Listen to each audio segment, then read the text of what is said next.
আমি হুমায়রা শবনম কবির আবৃত্তি করছি কবি মোহাম্মদ ইব্রাহিম খলিল রচিত কবিতা বৈভবের দিন। বর্ষা মানে বৃষ্টি হাওয়া, ব্যাঙের আমোদ পুকুরে। বর্ষা মানে গল্পের আসর, বৃষ্টি ভেজা দুপুরে। বর্ষা মানে দূরের গায়ে, বৃষ্টি নামা ঝমঝমিয়ে। বর্ষা মানে সন্ধ্যা ভেজা, খিচুড়ি খাওয়া খুব জমিয়ে। বর্ষা মানে জল থই থই, পুকুর ডোবা নদী নালা। বর্ষা মানে খই ফোটা কই, ট্যাংরা পুঁটি মাছের ডালা।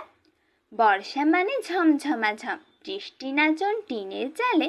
বর্ষা মানে কাক ভেজা দিন, যৌবনবতী কদম ডালে।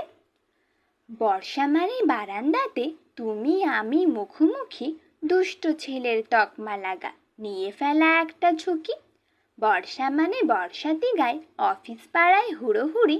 বৃষ্টির সুরে সুর মিলানো, ললনা তোর নূপুর চুড়ি। বর্ষা মানে বাঁধন ছেঁড়া, দুরন্ত দিন শৈশবের। বর্ষা মানে ছেলেবেলার সোনালি দিন বৈভবের। বর্ষা মানে মাথার মাথায় দৃপ্ত পায়ে আমার বাবা। বর্ষা মানে রূপের ডালি, এ অপরূপ কোথায় পাবা।